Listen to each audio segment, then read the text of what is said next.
ఇలా నరేంద్ర మోడీ హఠావో, దక్షిణ భారత్ బచావో, డీలిమిటేషన్ ఇమీడియట్గా ఆపేయాలి. వీళ్ళకి ఉమెన్ మీద గౌరవం లేదు. నరేంద్ర మోడీ పాలనలో పట్టుమని 10% ఉమెన్కి అవకాశాలు ఇవ్వలే.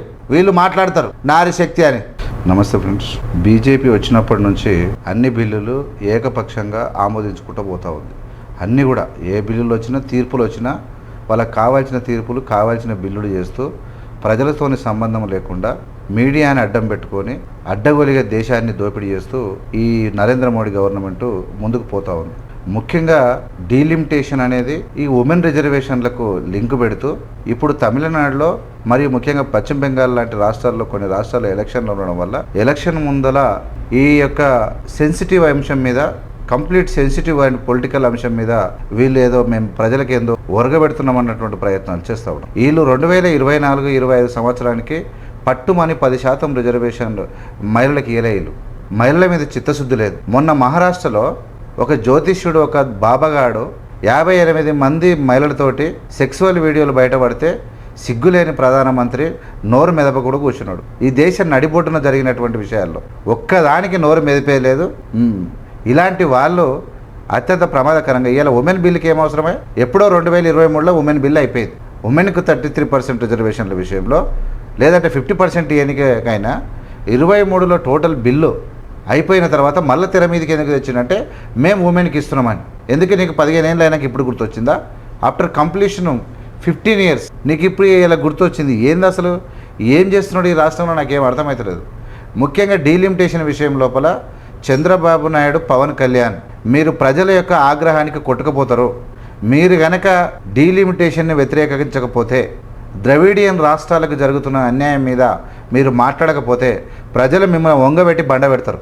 పవన్ కళ్యాణ్ అండ్ చంద్రబాబు నాయుడు మీ రాజకీయ పబ్బం కోసం, మీ పొట్టకూటి కోసం, మీ దోపిడీ కోసం దక్షిణ ద్రవిడియన్ రాష్ట్రాల యొక్క మినిమం ఇబ్బందిని కూడా మీరు పట్టించుకున్నటువంటి దుర్మార్గమైన విధంగా చంద్రబాబు నాయుడు అని పవన్ కళ్యాణ్ వ్యవహరిస్తూ ఉన్నాడు. మీరు మళ్ళీ పుట్టగతులు ఉండవు మీకు. ఇలా ఏం డీలిమిటేషన్ ఇది? కనీసం డీలిమిటేషన్ చేయాలంటే ఇంతకు మొదలు 6 years పట్టింది. రాష్ట్రాల మధ్య హద్దులు ఏ విధంగా ఇవ్వాలి, ఎట్లా ఇవ్వాలి, ఎట్లా వంచాలి.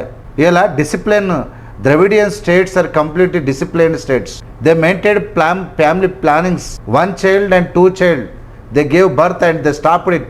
They respected the country. They stopped the growth in the population. Now this dangerous man is making immense loss to the Dravidian states. ఒకవేళ ద్రవిడియన్ స్టేట్స్కు మాకు కావలసినన్ని పార్లమెంటు సీట్లు ఇవ్వకపోతే ఖచ్చితంగా మేము ద్రవిడియం యొక్క మేము దక్షిణ భారతదేశం సపరేట్ కావాలి. మాకు ఈ దళితులతో మాకు వద్దు. ఎవడు కట్టమన్నాడు? నేను పార్లమెంటు 800 సీట్లకు ఎవడు కట్టమన్నాడు? 800 సీట్లకు ముందే కట్టి అన్ని ప్లాన్ చేసుకొని దొంగ లెక్కలు, అడ్డమైన లెక్కలు చెప్పుకుంటా 50% పెంచుతారంట. ఇదెక్కడిది?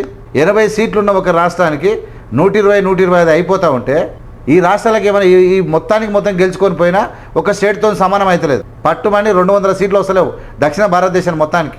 ఇలాంటి సందర్భంలో చంద్రబాబు నాయుడు మీనమేషాలు లెక్క పెడుతున్నాడు. ఇక పవన్ కళ్యాణ్కి అయితే అడ్డు అదుపు లేదు, ఓ నీతి లేదు, ఒక నిజాయితీ లేదు, ఒక పద్ధతి లేదు. అసలు ఏం చేయాలనో అర్థం కాదు. బలవంతంగా భాషలు రుద్దడం. Parliament delimitation is going to divide the country. Narendra Modi unnecessarily making nuisance in the country. Stop the delimitation immediately. Make the discussions with the people. Otherwise, the country will divide. Etla chestaru meeru? How can you do?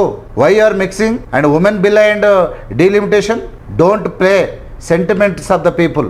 Don't deny the innocent people. Our Chief Minister Revanth Reddy has been advising to the country.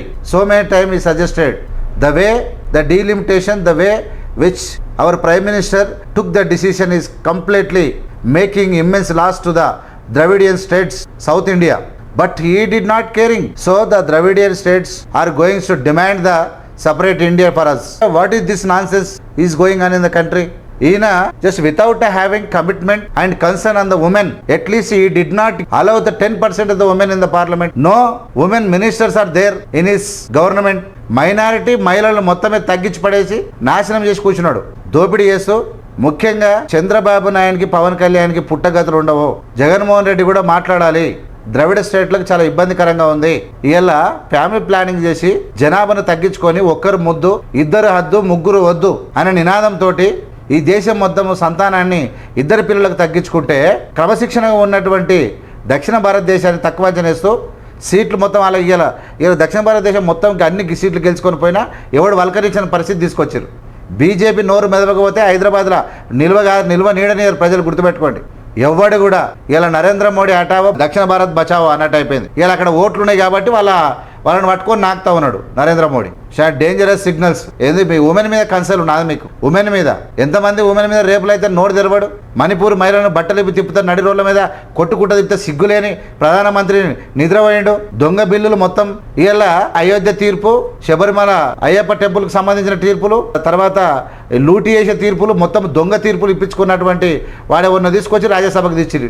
ఇలాంటి దుర్మార్గమైనటువంటి పాలనకు ప్రజల కళ్ళు కప్పి పట్ట పగలే మోసం చేస్తున్న నరేంద్ర మోడీ వెరీ డేంజర్గా ఈ దేశాన్ని నాశనం చేస్తున్నాడు. ముఖ్యంగా దక్షిణ భారతదేశాన్ని సర్వనాశనం చేస్తున్నాడు.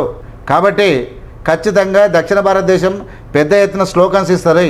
ముఖ్యంగా నరేంద్ర మోడీతోనే అలయన్స్లో ఉన్నటువంటి చంద్రబాబు నాయుడు, పవన్ కళ్యాణ్ తెలుగు రాష్ట్రాల ప్రజలు తరుముతరు మీ ఇళ్ళకి వెళ్ళి, గుర్తుపెట్టుకోండి. మీరేమనుకో ఇమ్మీడియట్గా నరేంద్ర మోడీ డీలిమిటేషన్ ఆపేయాలి. ఎవడు చేయమన్నాడు? నేను ఎవడు అడిగిండు? పాలన చక్కగా లేదు, ఉద్యోగాలు లేవు, రాష్ట్రాన్ని దోసి దేశాన్ని దోసి ఆదాయాన్ని అమ్మాయిలకు ఇచ్చి అప్పులు చేసి దేశం పరువు తీసి ఎప్పుడైతే నరేంద్ర మోడీ అధికారంలోకి వచ్చినా పాకిస్తాన్ లేచి కూర్చున్నది. ప్రపంచ దేశాల్లో తిరుగుతున్నారు. అన్ని దేశాలతో సంబంధాలు, చైనాతో మంచుకుంటారు, అమెరికాతో మంచుకుంటారు. అన్ని దేశాలకు వాళ్ళు తీర్పు చెప్పే స్థాయికి వచ్చారు. పనికి మన తెలివితేటలు లేదు, దేశాన్ని పాలిస్తామని వస్తారు. ఖచ్చితంగా భారతదేశం చాలా పెద్ద ఎత్తున యుద్ధం ఫేస్ చేయబోతున్నారు. మీరు గుర్తుపెట్టుకోండి. ఇక్కడ 200 స్థానాలు లేవు, ఆడ 800 స్థానాలు, 600 200 దేక్తాడా? 600 స్థానాలు మనకన్నా వాళ్ళకు, మనకు 200 మొత్తం గెలిస్తే ఒక స్టేట్కి ఈక్వల్ కాదు. మనకు సిగ్గుండాలి కదా తెలంగాణ బీజేపీ నాయకులకు, అపోజిషన్ చేయాలి కదా.